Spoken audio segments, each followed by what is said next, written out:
For years, detailed collision location data was no longer publicly available in an easily searchable format. But in recent weeks, the Road Safety Authority restored an interactive map showing where crashes causing injury or death have happened across Ireland since 2016. And when you look at the map as a whole, a striking picture begins to emerge. Each dot on this map represents one of the 1,287 fatal collisions recorded over that 8-year period. Tragedies which in some cases claimed more than one life. Then comes the crashes resulting in serious injury, more than 11,000 in total. And finally, every recorded non-serious injury collision across the country, almost 40,000. Together, they trace a path across almost every part of the country, from major motorways to narrow rural local roads. Individually, many of these barely register beyond local headlines. But viewed together, the map reveals the sheer scale and persistence of road trauma across the country. The map also highlights very different collision patterns. Dublin and the major urban centres account for most collisions overall, with the capital making up almost a third of the country's total, reflecting the sheer volume of people, traffic and daily commuting.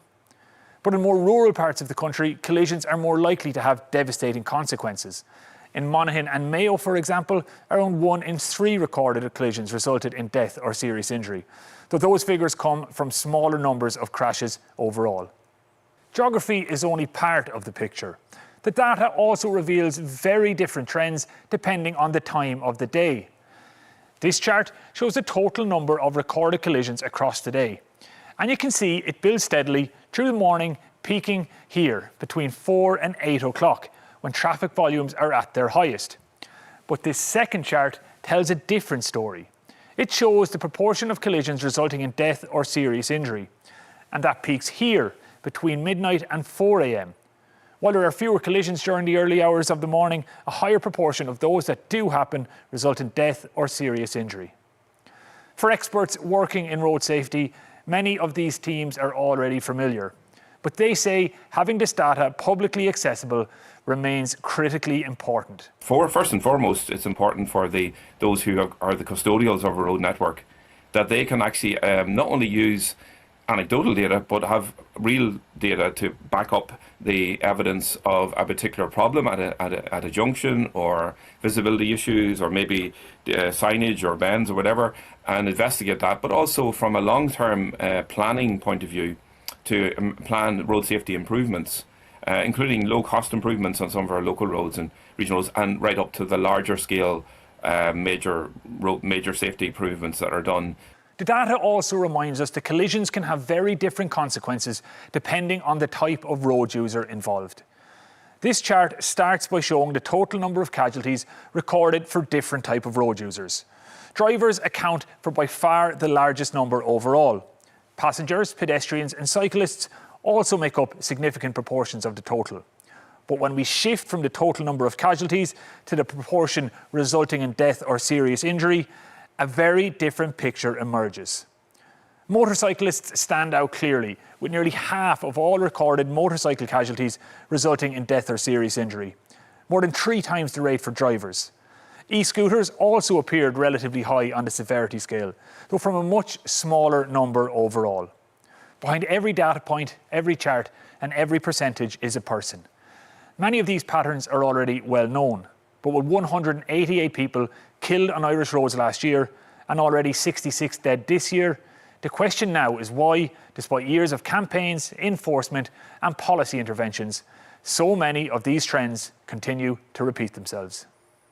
Jack McCarran there. Well, shortly before we went on air, I spoke to business economist and founder of StopRoadDeaths.ie, Sinead O'Sullivan, and I began by asking Sinead why she believes our road death figures have been going up since 2019, while in most other European countries they've been going down.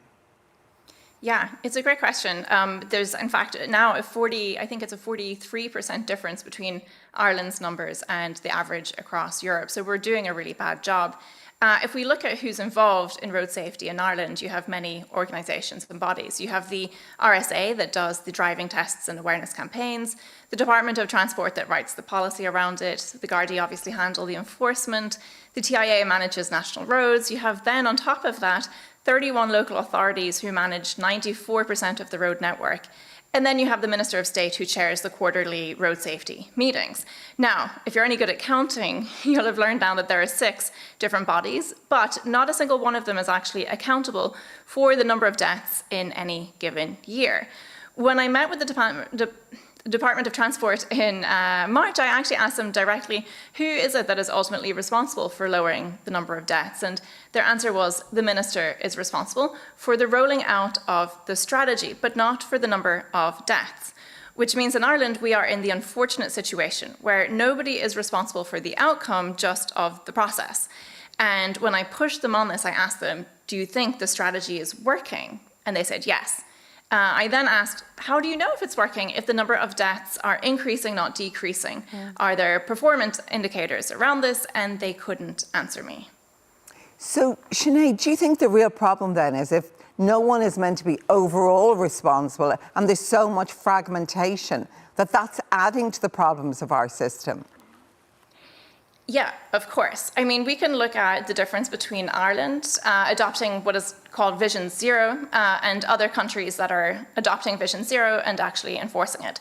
So in Ireland right now, it's more as, a kind of aspiration or even a marketing slogan. Other countries adopted it as an engineering program, and they are succeeding for doing 4 things that Ireland is not doing.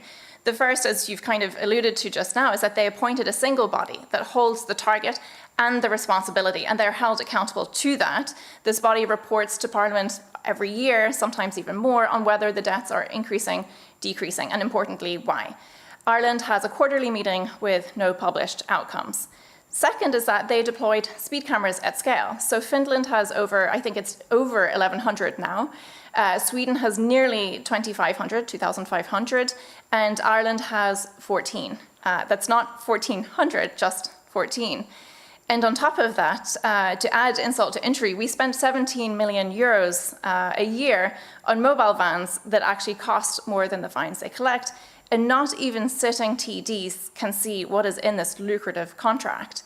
The third is that other countries investigate every fatal crash for system-wide learning, not for, only for criminal blame, and independent teams of engineers and physicians and then vehicle experts examine what went wrong, and then they publish recommendations that are importantly enforced. Ireland does this for ships and trains and obviously aircraft, but not for roads, where obviously the number of people dying is increasing every year. And then the fourth thing is that they give local authorities the data and the funding to actually fix the dangerous roads. In Ireland, local authority engineers have not been able to access crash location data for several years, adding to the problem. So Sarah's just about to interview the minister. What would you say to him tonight? What do we need to do immediately? Yeah, I would ask the minister 3 questions. The first is, how many speed cameras will you deploy, and by when and at what cost? The second is a question I've actually already asked. Who is accountable for the 2030 and the subsequent 2050 target? And, I've been given the name of a committee before, but what about a person with a legal mandate, a budget, and very importantly, the power to act on that? The government has approved a plan to restructure the RSA in 2024. 13 months later, it was abandoned. The minister said himself that reform would take too long, yet nearly 190 people died while that decision was being made. And the third and final question for him would be, does Ireland want to keep counting the number of people dying on our roads, or to actually start building the system that stops them from dying in the first place? Every victim, has a name, a family, and a life that matters, and these deaths are not inevitable, although in Ireland we treat them as such. Our peers have proven that people do not need to die on roads like these. Sinead O'Sullivan, you're an expert in this area. Thank you so much for taking the time to talk to us tonight on Prime Time. Appreciate it. Thanks, Miriam. Well, for more of this, we're joined now by Minister of State at the Department of Transport, Sean Kenny. And Minister, thank you for coming in to us. And we might start with one of Sinead's suggested questions there about the responsibility for all this. Who is responsible for implementing that 2030 target to cut road deaths by 50%? Well, first of all, as Minister, I have responsibility for government policy. and we then have the Road Safety Authority who implement that. They look after all of the facets that are involved in traffic driving, and then we have the Gardaí who do the enforcement. We have the local authorities who look after the roads and the collisions that happen on the road, and the data that you're looking at there, and how we actually deal with these dangerous areas. And what we do as a department is we provide funding. We also have devised a strategy, a road safety strategy, and phase 2 of that strategy is now in place. And do you think that strategy is working? The strategy is working in the extent, your guest there talked about speed cameras.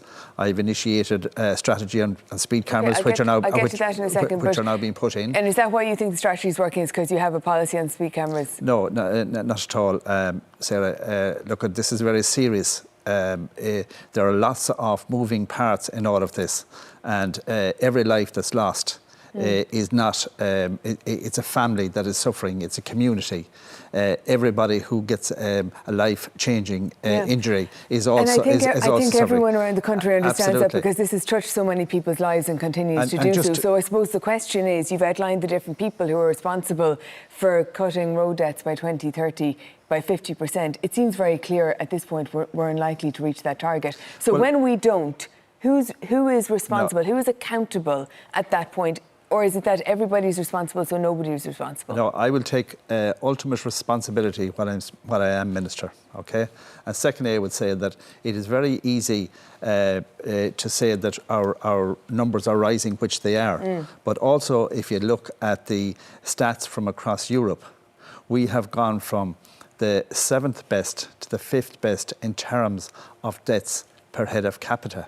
Because the one thing people are not factoring into all of this is that in the last, since 2014, our population in this country has increased by 750,000 people, nearly 750,000. We have more people on our roads. So you think that's why the number of road deaths is going up, the population increase? No, what I'm saying is that we have more people on our roads, we have more risk. We have taken, for instance, when you look at the data that you have there, you look at, for instance, what I did last year is I reduced the speed limits on local roads. 80% of our road network, a reduction in speed from 80 to 60 kilometres. That was brought in last March. And I want to ask you about the national safety camera strategy, because as you mentioned yourself, you published that in April. I took a look at it.